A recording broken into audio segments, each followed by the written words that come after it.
Quand on vous blâme pour la crise des médias, pour dire les médias vont faire faillite à cause des jeunes, comment vous vous sentez? Ça gosse. Ouais. Et on dirait qu'ils ont peur de prendre des risques. À l'ère du numérique, on entend plein de chiffres. Qu'on soit content ou pas, le rapport de force est en train de changer. Si on veut réussir à faire société, il faut quand même que parfois on crée des événements rassembleurs.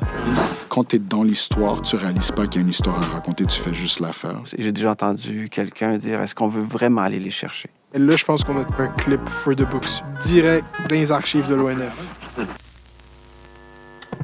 Qu'est-ce qui arrive depuis les dernières 25 années au Québec, c'est qu'il y a plusieurs cultures québécoises qui se développent en parallèle. Puis aujourd'hui, c'est une de ces rares intersections où est-ce qu'on assiste à une culture qui bouillonne puis qui est en pleine effervescence. Donc, est-ce que les jeunes ne s'intéressent pas vraiment à la culture québécoise ou l'industrie culturelle québécoise ne s'intéresse pas vraiment à la jeunesse? Je pense que c'est ça vraiment la question fondamentale.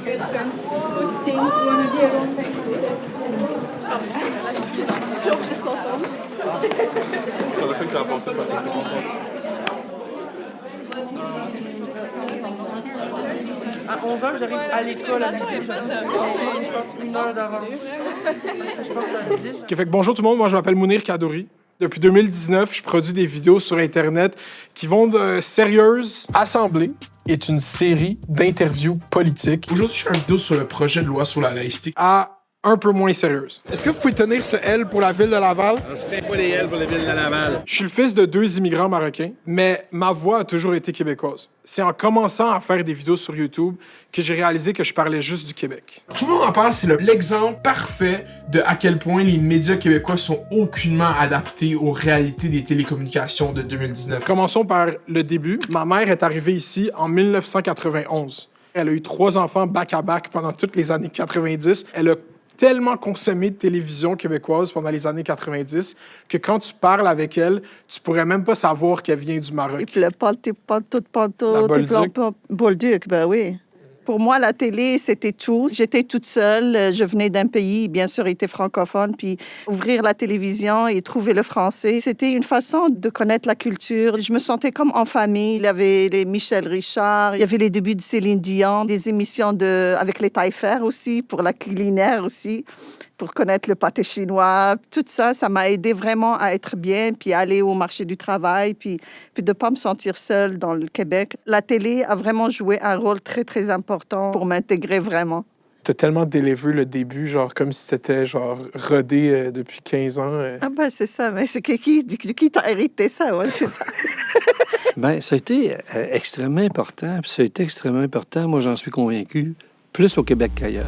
Alors, je suis Sylvain Lafranche, je suis professeur associé à HEC Montréal. J'ai passé ma carrière dans le monde des médias, d'abord en radio, puis dans l'ensemble des services de Radio-Canada. Plus de 30 ans à Radio-Canada. Te dire comment je suis vieux, là. Quand j'ai commencé en journalisme, on tournait tout ça en 16 mm. Quand je pense à ça, je me dis, hey, je suis vraiment, la prochaine fois, on va être dans un musée. Quand la télé est arrivée, c'est produit un phénomène assez intéressant, c'est que CBC, en anglais, pouvait encore diffuser en direct des émissions américaines parce qu'il y avait le signal en direct, mais il n'y avait pas de traduction qui aurait permis de diffuser ça en français. En plus, on ne pouvait pas importer des émissions d'Europe parce que c'était pas du tout les mêmes systèmes de production. Ça veut dire que les services français de Radio-Canada ont été obligés d'inventer une télévision originale beaucoup plus rapidement qu'au Canada anglais. On a créé un star system québécois, on a commencé à avoir nos vedettes, nos trucs, et à avoir des grands débats aussi. Pendant les 50 dernières années, ça a été quand même un phénomène extraordinaire et la télévision était un vecteur de développement culturel et d'épanouissement culturel extrêmement important, non seulement pour le Québec, mais pour l'ensemble des francophones en Amérique. Maintenant, est-ce que tu écoutes de la télé québécoise? Non.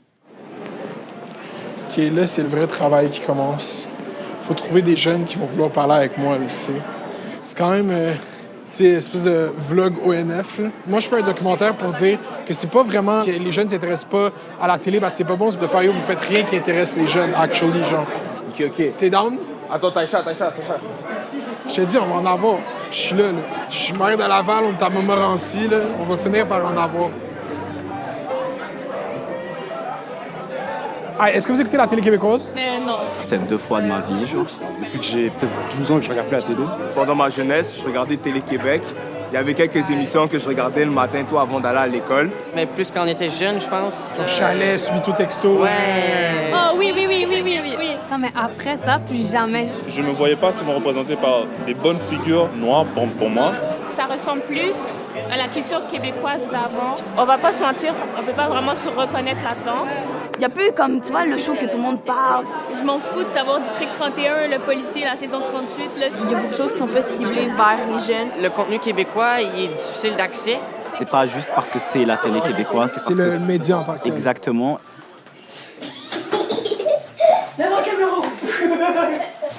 Je veux voir la vidéo. Depuis que je me rappelle, quand tu étais petit, tu t'assoyais puis tu suivais des émissions. Tu aimais beaucoup la culture. Allez, mon arrête de filmer, s'il te plaît. J'enregistre pas. Quand j'ai commencé à écouter des séries québécoises, c'était toute mon enfance. Puis là, vous avez même pas ces référents-là. Là. Moi, j'écoutais de Une grenade avec ça à Hannah Montana, de Découverte à Tout le monde en parle. C'était vraiment le pic de la télévision québécoise de la fin des années 2000. Est-ce que vous avez connu VRAC TV?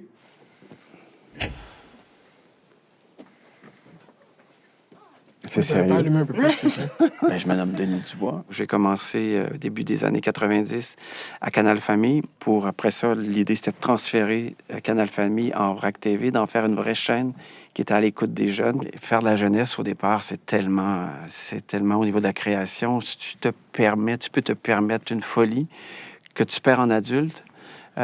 Donc, ça a été les belles années de Radio Enfer, de Dans une galaxie près de chez vous.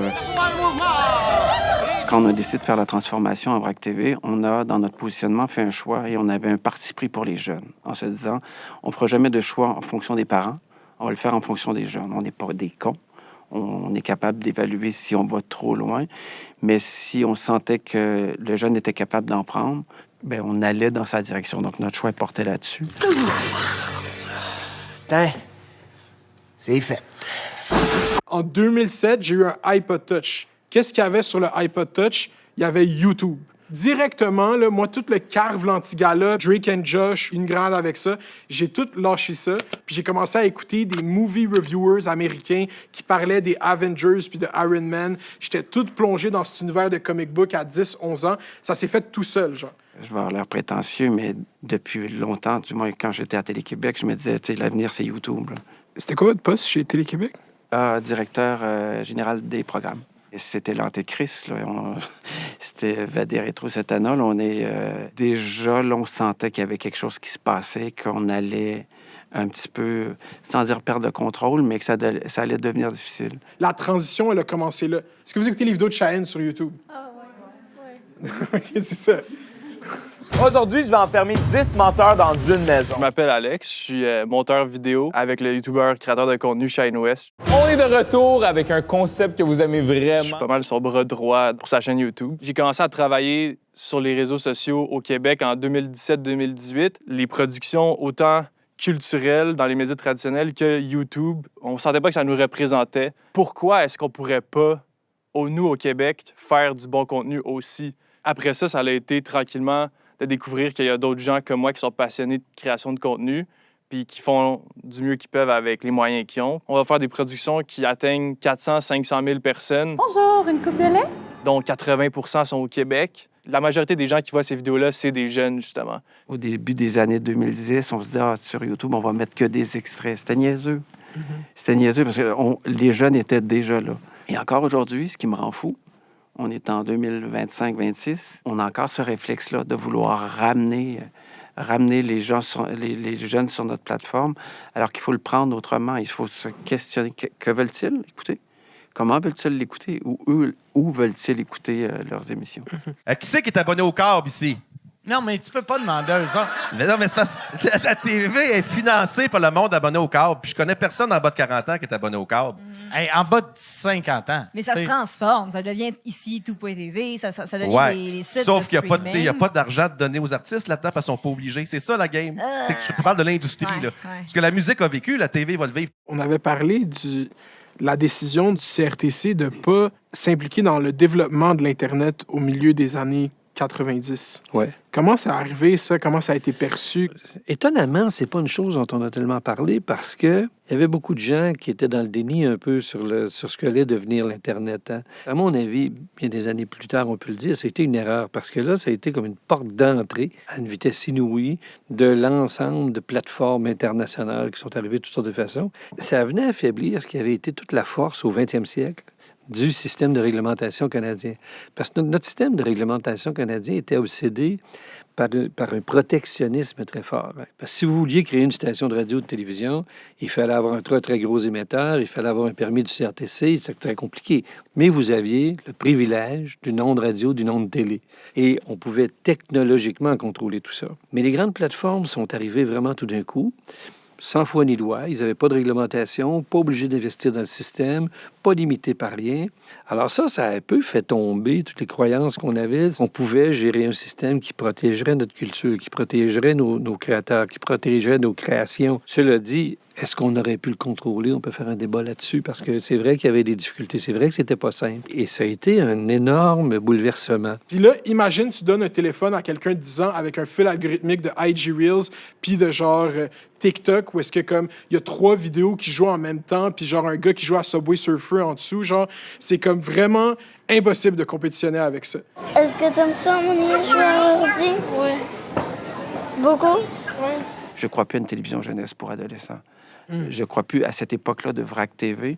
Les jeunes sont des adultes télévisuellement. Tu sais, les jeunes ont le goût de se voir, mais ont le goût de se projeter vers où ils s'en vont beaucoup, beaucoup. Ça a toujours été une norme en jeunesse. Donc, si on veut les maintenir un peu dans notre giron, il faut savoir les inclure. En tout cas, moi, une chose que j'ai appris, c'est qu'à chaque fois que tu essaies d'innover en jeunesse, tu es toujours en train de faire que du rattrapage parce que tu es toujours en retard sur cette cible-là. On parle tout le temps de cette démographique-là comme étant désengagée du contenu culturel québécois.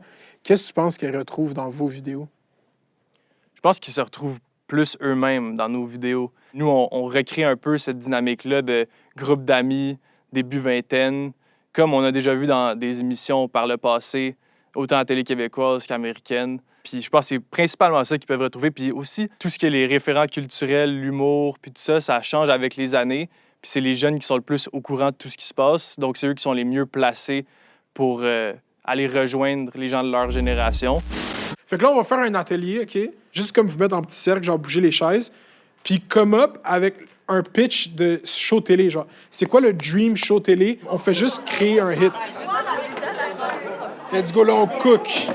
Notre première idée, un remake de Subito Texto, autre que l'école. Fait que juste on suit genre des gens de votre âge, genre Exactement. des cégepiens, genre. Exactement. Avec le même slang qu'on parle et tout, genre le sang moralais. Mais ça, je pense qu'une des forces, c'est le langage. Moi, il y a un de mes amis qui s'appelle Lex Garcia. Il va être dans le documentaire. Lui, il a écrit la série, ça s'appelle « Ça prend pas la chasse à Papineau ». C'est sur tout.tv. Sur la télé, genre. Mais tu sais c'est quoi tout.tv? Ouais, c'est genre la plateforme. C'est comme la plateforme web de Radio-Canada. Ah, OK, c'est sur web. Puis lui, il a dû se battre avec Radio-Canada puis les producteurs parce que quand les gens ils parlaient en slang, les gens ils voulaient mettre des sous-titres genre hard copy dans la série. Genre ils voulaient implanter des sous-titres que tu peux pas enlever parce qu'ils disaient le public va pas comprendre. Quand ils disaient patinet, quand ils disaient chasse. Personnellement, je pense que quand genre par exemple les professeurs ou juste les Québécois qui sont pas habitués à ce slang, quand ils nous entendent, ils comprennent. On travaille avec du monde avec énormément d'expérience. J'ai foi qu'il n'y a personne qui veut rendre notre vision moins intéressante. Mais par défaut, il y a des notes qu'on reçoit que je suis comme... c'est des dingueries. Moi, c'est Lex Garcia, scénariste, réalisateur. On nous avait dit de ne pas dire le mot chasse dans la saison 1 de la base. T'es comme, ouais, non, le monde ne connaisse pas ça. Ce serait plus intéressant de dire coupe de cheveux. Puis nous, on est comme, non, on va pas dire coupe de cheveux, on va dire chasse. OK, mais peut-être dégradé. Fait que là, on était comme, non, on va quand même dire chasse. Ben là, ça crée le dialogue. Ils étaient comme, OK, mais pourquoi? Par défaut, puisque c'est quelque chose de nouveau pour tout le monde, nous, on arrive avec un nouveau matériel. Eux, ils arrivent avec leurs préconceptions. Nous, on arrive avec nos préconceptions. Et donc, ce qui anime ces discussions-là, ben, c'est une volonté de ne pas faire quelque chose de wack. Ouais. Quand tu t'en vas dans ces pièces puis que tu essayes de pitcher à ces gens-là que toi, tu as cette idée d'une série révolutionnaire, tu sais qu'est-ce qu'ils vont vous dire? Ils vont vous dire, tout le monde a leur alter ego, OK? Ça va soit être Nathalie, ça va être Sylvie, ça va être peu importe Martin, Sylvain, de Alma, de l'Apocatière, de Sherbrooke. Qu'est-ce qu'il va penser de ta série de Yo dans les villes de Montréal? Puis ça, c'est ça la vraie tension. C'est que quand tu te présentes dans ces salles-là, on va jamais penser à vous comme public cible parce que vous n'êtes pas rejoignable, vous aimez mieux écouter peu importe la série Stranger Things ou whatever. On va tout le temps vouloir aller chercher une démographique qu'on est sûr qui écoute la télé. Mais je pense qu'on prend le public par la main depuis tellement longtemps. On leur offre tellement peu d'offres originales et diversifiées, puis pas à diversité comme ça, diversifiée point, genre dans la pluralité des histoires, qu'on a créé un nouveau problème. On a créé le désengagement, l'apathie de cette jeunesse-là. Cette jeunesse-là, elle cherche de quoi de nouveau. Cette jeunesse-là est sur Internet. Le Québec est hyper curieux. Quelqu'un qui prend des bribes à gauche et à droite de la culture québécoise, de la culture américaine, de la culture française, de ce que les grands te délaissent un peu, genre sur la table du salon, tout ça. C'est quelque chose qui te parle. C'est le sampling. C'est le « OK, on prend ça, on prend ci ». Fait que tout le monde y a accès. C'est hyper démocratique, c'est hyper accessible. C'est pas nécessairement le cas avec la culture québécoise, j'ai l'impression.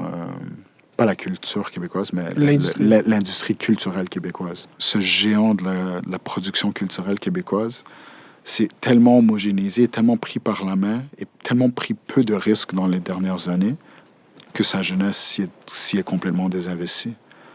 Il cherche de quoi de plus stimulant que ça. Qu'est-ce qui se passe en ce moment? C'est 25 ans in the making. Puis on va constamment renforcer le discours que la jeunesse québécoise ne s'intéresse pas à la culture québécoise. Mais c'est faux. Vous avez parlé de télé-réalité, vous vouliez développer genre une télé-réalité, type. Ouais, mais comme moi, elle avait dit Twitch. En mode in real life et tout. Ouais, ça en fait plus naturel. Genre streamer university type. Ouais. C'est trop drôle. Mais justement, elle avait montré l'exemple de... Tu connais Sophie ou pas? Ben oui, je connais Sophie. Ouais, voilà. Ouais. Genre, il est drôle naturellement. Mais vous écoutez-tu des youtubeurs québécois? Ouais. Oui. Cheyenne, Ali Brassard. Ouais, Okay. Cheyenne, Ali Brassard, Cocotte, Gaki. Les créateurs de contenu, c'est de la culture québécoise. Kinji, c'est de la culture québécoise. T'sais. Je vois souvent ça avec mes parents. Quand je leur parle, mettons, de cette nouvelle vague d'intérêt pour la culture québécoise, ils ne voient pas ça comme quelque chose de vrai, là, comme quelque chose de tangible. Quand on entend aujourd'hui que les jeunes ont un désintérêt à la culture, aux émissions, moi je disais, faisons attention, il ne faut pas confondre le succès d'écoute à un désintéressement de la culture. Si tu leur permets de voir une émission avec des budgets, avec du talent, comme on peut en avoir, qui les met en valeur, dans lequel ils se retrouvent, dans lequel il y a un humour, ça sera toujours un plus. Les productions originales ont toujours été ce qui a performé le plus et ce qui justifiait l'existence de VRAC TV. Il y a une sonorité dans la langue, il y a une sonorité dans l'humour, il y a un rythme que tu ne retrouveras jamais dans une émission doublée ou qui met en scène des étudiants dans une école américaine. Tu l'écoutes, tu comprends, mais il n'y a rien de plus fort que d'entendre l'accent, de se reconnaître là-dedans. On est allé filmer dans un cégep pour ce documentaire. Ouais. La seule émission de télé qui était généralisée que tout le monde avait vue, c'était Fugueuse. Ouais. Est-ce que vous avez écouté Fugueuse? Ouais. Ça oui, c'est vrai. Fugueuse, quand je l'écoutais, ça rejoignait vraiment mes intérêts. Ma soeur, elle écoutait Fugueuse. La saison 2 de Fugueuse était vraiment moins bonne que la première. Vous étiez à TVA tout de suite après la diffusion de Fugueuse, en 2019, c'est ça? Là-bas, chez TVA, est-ce qu'on s'est dit d'analyser qu'est-ce qui a fonctionné dans ce show-là?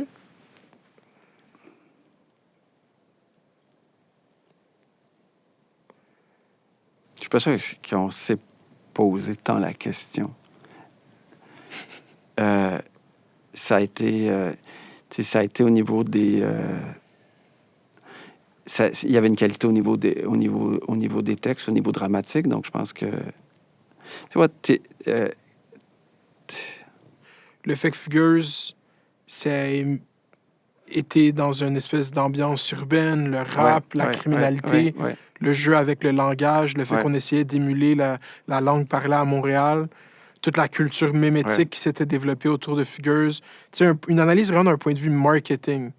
Elle n'a pas été faite, genre? Mais, honnêtement, je n'étais pas là, à Fugueuse 1, là, mais la question est pertinente. Parce que même Fugueuse 2 n'a pas compris pourquoi Fugueuse 1 a fonctionné.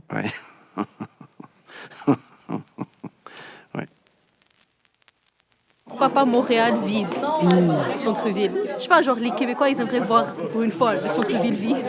C'est genre des jeunes qui sont obligés de s'arranger par eux-mêmes, de reconstruire la société par eux-mêmes. Puis là, ça fait comme une hiérarchie de pouvoir. C'est un populaire, un intello. Genre Outer Banks, là, genre... C'est ça, puis avec un triangle amoureux, comme ça rejoint les jeunes. Quand vous imaginez cette série-là où est-ce qu'il y a des jeunes qui vivent des aventures, il y a des triangles amoureux, il y a du drama, il y a du beef, tu sais, comme... L'année passée, il y a une série qui est sortie sur Télé-Québec qui s'appelle Rouge Forêt. C'est genre des jeunes secondaires qui s'en vont dans un voyage scolaire. Leur autobus tombe en panne, il y a un orage, puis là, ils sont comme tout seuls. Puis il y a littéralement une hiérarchie, puis ils font des élections. C'est ça, sur Télé-Québec, ça s'appelle Rouge Forêt. Je savais même pas, non. Tu sais, je serais peut-être allée regarder ça, mais là, je savais pas que ça existait. Ça devient pas une mode, c'est ça le problème. Ça devient pas viral. Ouais, c'est ça. Normalement, quand je les edit, je regarde, je fais « Ah, ben ça m'intéresse ». Fait que je vais voir dans les commentaires, puis je recherche le titre de la série, puis après, je vais regarder s'ils ciblent vraiment au bon endroit, c'est sur TikTok ou sur Instagram. Mais est-ce qu'ils savent à quel point, genre, TikTok, Instagram, tous ces trucs-là peuvent vraiment être un bon ressort pour expédier leurs idées, on va dire? La mise en marché, elle est aussi importante que le contenu. Et il faut... C'est beaucoup plus compliqué. Avant, tu sais, il y a 25 ans, en médias, la vie était beaucoup plus simple. Tu avais 2 chaînes de télévision à peu près. Fait que, tu sais, c'était beaucoup plus facile de rejoindre en musique, partout. Il faut que les stratégies de mise en marché soient très différentes, surtout pour ce groupe cible-là. Puis est-ce qu'on discute de ça? Mais honnêtement, les énergies sont pas tant mis pour rejoindre ce public-là. On en parle beaucoup. Mais ils sont pas tant mis... Moi, je vais te dire quelque chose qui va choquer. Je nommerai pas. Je travaille à peu près partout, là. Donc, je vais rester assez neutre. J'ai déjà entendu une personne haut placée en parlant de la perte d'un auditoire plus jeune, qu'il fallait faire quelque chose. Et j'ai déjà entendu quelqu'un dire, est-ce qu'on veut vraiment aller les chercher? Donc, il faut se poser la question, est-ce qu'il y a vraiment une volonté qui est mise? Puis en même temps, après ça, je me dis, est-ce que c'est d'essayer de les ramener sur les plateformes linéaires? Je trouve que c'est une erreur. Peut-être que la télé québécoise a pas assez créé des thématiques qui intéressaient les plus jeunes générations. Là. Tu sais, je pense que c'est vrai pour les télés traditionnelles. Il faut dire qu'il y a plusieurs forces d'inertie. Il y a les télédiffuseurs eux-mêmes, des fois, qui ne veulent pas trop mettre en péril leur auditoire. Il y a les agences aussi de placement publicitaire. Ils ont, je trouve, une façon assez traditionnelle de percevoir les marchés qui sont rentables ou pas. On vise donc des émissions qui font des très larges publics. Il y a des auditoires oubliés. Dans les auditoires oubliés de nos médias actuellement, il n'y a pas que les auditoires jeunesse. Hein. Mais est-ce que vous pensez qu'on calcule bien, justement, ces auditoires-là, qu'ils existent? Ah ben non, parce qu'aujourd'hui, on calcule à partir de la télévision traditionnelle, un peu de l'écoute qui suit, mais on n'a pas des chiffres assez précis pour comprendre l'auditoire actuellement. Cet aspect-là, on a réussi à avoir des jeunes, genre, comme si on n'était qu'une exclusivité, alors qu'on est censé déjà être un pan de comme toute la société. Ouais, c'est ça. On est dans le public. Enfin, pourquoi on est comme présenté comme une tranche à part ou... tu sais... Il y a plein de raisons. Là. C'est à cause... Je pourrais en parler longtemps. Là, c'est tout à niveau des annonceurs, des publicitaires, des codes d'écoute, justement. C'est ça les métriques qu'ils utilisent pour genre décider s'ils font un projet ou pas. C'est ça qu'on en parlait tantôt. La télé, c'est beaucoup plus rigide que c'était. Moi, en tant qu'humoriste, j'ai toujours fait ce que je voulais, autant sur scène. Puis là, ça, c'était tel mot, tu peux pas dire ça, telle phrase. Donc, il y avait beaucoup plus d'encadrement. Ouais. Je me rappelle, dans le meeting, on dit là, pour avoir des bonnes codes d'écoute, il faut aller chercher les 70 ans et plus. Il faut aller chercher les 70 ans. C'est pas possible. Là, tu fais tabarnak. Vous avez déjà entendu parler des codes d'écoute? Est-ce que vous savez comment on les calcule, les codes d'écoute?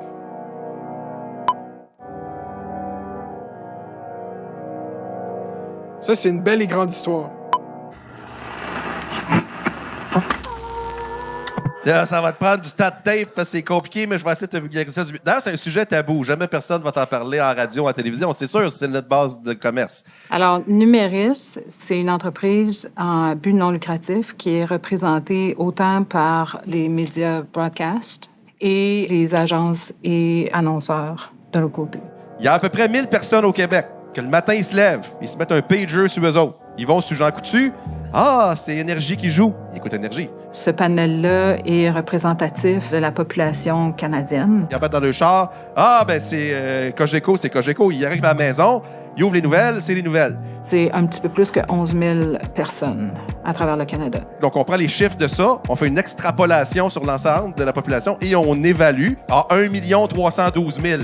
Mais c'est comme un sondage politique. Mais nous, le travail en médias officiels, c'est qu'on est toujours en sondage, on n'est jamais en élection. Est-ce que vous leur donnez des incitatifs pour consommer Oui. plus de télé? Non. Ils ont des incitatifs pour participer au panel, OK. mais jamais pour consommer. Moi, c'est peut-être mon impression souvent, mais quand, mettons, le 2 ou le 3 janvier, on rapporte 4 millions de gens ont écouté le bye-bye ou 3,6 millions, j'ai vraiment de la misère à y croire. Puis je pense pas qu'une personne sur deux a écouté le bye-bye, tu sais. Fait que, est-ce que vous percevez qu'ils sont peut-être gonflés, ces chiffres-là? Non, ils sont pas gonflés. Ce sont des chiffres qui sont rapportés selon, comme je te disais, des méthodes statistiques et d'autres méthodes éprouvées, validées et scientifiques. Oui, il y a une décroissance d'écoute auprès du groupe du 34, des médias traditionnels, mais elle est encore largement dominante par rapport à la vidéo numérique. Puis c'est quoi la répartition exacte que vous avez dit du temps d'écran, les heures d'écoute, c'est 60 Selon les chiffres de septembre, on était à un petit peu plus que 60 pour la télévision linéaire. Fait que 60 du temps d'écran des 18-34 ans dans vos chiffres, c'est la télé. Du temps vidéo. Du temps vidéo, ce serait la télévision. Là-dedans, on inclut TikTok, YouTube, l'ensemble des plateformes numériques. Qui composerait que 40 de leur temps d'écran, temps d'écoute vidéo. Ouais. Ça, j'ai vraiment de la misère à y croire. Je sais. Mais ça reste que c'est ça. Avec le système de code d'écoute, il y a comme un bouclier qui se crée où est-ce qu'on peut pas vraiment savoir la vraie performance de ces productions-là. Moi, j'aime ça mettre ça en contraste avec les créateurs de contenu parce que non seulement on check leurs views, on les commente. On dit comme « Ah, t'as flop, t'as fell off, t'es dans ton flop era ». Genre, on va tout le temps parler des créateurs de contenu, mais parce qu'on a les données. Fait qu'on a accès aux statistiques que tout le monde peut voir en cliquant sur notre vidéo. Fait que le nombre de visionnements, le nombre de likes, le nombre de commentaires. Chris, quand je regarde YouTube, le vrai chiffre, C'est ça, les vrais il chiffres. est écrit là. Ouais, c'est ça. Il y a aussi une application qui s'appelle Creator Studio qui nous donne accès à encore plus d'infos pour comprendre la performance de notre vidéo. Exemple, quel pourcentage des gens qui ont cliqué sur la vidéo regardaient encore à la seconde près de toute la vidéo? Puis on peut voir qu'on a 30 de ces personnes-là qui ont écouté la vidéo qui étaient entre 18 et 24 ans. À quel point l'adaptation aux nouvelles technologies est au cœur des mandats puis de la philosophie de numérisme? En fait, c'est très, très d'actualité. On est limité dans la granularité à laquelle on peut les rapporter. Avec l'avènement des grandes plateformes de stream de type Netflix et Disney aussi, ça a ramené une couche aussi de complexité supplémentaire parce que ces plateformes-là, ils transigent l'ensemble de leurs activités publicitaires à partir de leurs propres données. Mais sur YouTube, par exemple, moi, j'ai accès au genre, j'ai accès à l'âge, j'ai accès à la... Oui, mais sur YouTube. Oui, c'est ça. À l'ère du numérique, on entend plein de chiffres. Ces données-là ne sont pas tout le temps mesurées de la même façon, rapportées de la même façon. On dit tout le temps une impression. Chez Google, c'est pas la même impression chez Facebook, puis c'est pas la même impression chez d'autres. Puis c'est encore, YouTube va te donner les données qu'ils veulent bien te donner aussi. Là, tu comprends? C'est fait que ça reste que... Le numériste va nous donner les données qu'ils veulent bien Ben nous non, donner. parce que c'est pas notre mandat. Dans le sens où nous, notre mandat, c'est de représenter l'industrie dans son Mais justement, ensemble. vous la représentez, ce serait pas à l'avantage de numériste de faire hey, les codes d'écoute sont vraiment mauvaises, il y a une grosse diminution, les jeunes sont désengagés. C'est comme... Ça devrait pas être votre mandat d'être au service comme un peu de la population qui finance en large partie tout cet écosystème médiatique? Ben en fait, je pense qu'une grosse partie du financement provient de la publicité, du milieu publicitaire. On se doit d'être... Moi, je veux dire, c'est que j'ai tout le temps perçu que vu que c'est comme dans votre CA, peu importe, il y a les annonceurs, il y a les diffuseurs, c'est pas dans votre intérêt de faire comme « Hey, ça va mal ». Parce que tous eux, il y a comme un gros système financier qui est... Non, je pense pas, parce que c'est des discussions qu'on a avec notre CA. Ça va pas bien, tu sais, l'ensemble de l'écosystème est sous pression. Vous dites 60 des 18 ans. Oui, mais comme je te parlais, c'est 60 mais si c'est 60 je vais te donner un chiffre fictif, 60 de 10 heures, c'est pas le même 60 de 200 heures. Tu comprends? Tu sais, moi, je travaille dans le milieu depuis plus de 30 ans. Ça m'étonne pas du tout de voir ces chiffres-là. Ce qui me préoccupe, c'est plus de voir qu'il y a quand même une tendance à la baisse. C'est ça que je trouve préoccupant pour nos médias. Le but de ça, c'était juste pour vendre de la publicité, parce qu'il y a beaucoup de monde qui t'écoute. Mais là, le problème, c'est qu'on a commencé à juger les émissions avec ça en disant 1 500 000. Mais c'est pas un chiffre réel, c'est une évaluation. Ouais. Tout ce que je viens de vous dire, là, c'est comme si j'étais catho puis que je vous disais « Dieu n'existe pas ». Moi, je te dirais l'impact principal là-dedans, c'est l'impact financier, l'argent qu'ils mettent massivement sur des plateformes numériques. Puis ces investissements publicitaires-là, ben souvent, c'est sur des plateformes étrangères. Donc, l'argent, finalement, elle sort de l'écosystème québécois-canadien. La façon dont est organisé le marché publicitaire, c'est pas fait pour calculer l'impact dans une société, c'est fait pour calculer l'impact sur les revenus. C'est pas le même objectif. C'est vrai que pour comprendre comme il faut le marché de la télévision, le marché de l'image, il faudrait réussir à comprendre qui est en train de rassembler, dans le fond. C'est qui aujourd'hui qui joue le rôle rassembleur qu'avait la télévision dans les années 80, dans les années 60, même au milieu des années 60. On est dans une mécanique de modèle d'affaires qui, pour l'instant, n'ont pas nécessairement intérêt à aller chercher tout ça. Je pense que les médias traditionnels ont perdu les jeunes. Il y a certains de ceux-là qui sont partis consommer du contenu d'ailleurs. Puis grâce à ce que mes amis ont pu réussir à accomplir ensemble, bien, on est en train de ramener tranquillement des jeunes vers la culture québécoise. Puis pourquoi c'est important pour toi, ça? C'est important parce que, de un, je suis québécois. On a quelque chose de spécial au Québec. On est autant, sinon même meilleur que les autres pays de la francophonie. On a des vrais talents ici. Les jeunes Québécois méritent qu'on fasse du contenu pour eux. L'importance d'une culture forte, c'est de développer cette fibre, pas nostalgique, mais cette fibre affective. Je m'en vais tellement ailleurs. Je me dis, tu me ramèneras, tu me ramèneras, mais apprendre à se reconnaître, c'est apprendre à aimer qui on est. À mon avis, je peux me tromper, mais il y a quelque chose qui, émotionnellement, est encore plus fort. Comme moi, ça m'a aidé. Je me dirais qu'il y a d'autres gens qui en ont besoin. Ce fantasme-là de créer des grands auditoires, il doit encore exister parce que si on veut réussir à faire société, il faut quand même que parfois on crée des événements rassembleurs. Moi, je pense qu'il n'y a rien de plus puissant que des 18-35 ans qui sont passionnés par quelque chose. C'est vous les acteurs du futur, puis vous allez pouvoir faire « Hey, tu sais quoi? Live, c'est vous qui êtes en crise, puis c'est moi qui ai la sauce. » Oui, on est à la fin d'un cycle. La bonne nouvelle, c'est qu'on est donc au début d'un autre cycle. Ça va créer comme cette espèce de projet puis scène artistique incroyable dans les prochaines années. Quand tu es dans l'histoire, tu réalises pas qu'il y a une histoire à raconter, tu fais juste la faire. Et j'aimerais vraiment ça avoir 25 ans aujourd'hui parce que je pense que ça va être absolument passionnant d'inventer ce monde-là. J'ai l'impression qu'on commence. Je vois Harmonie, arrête de filmer.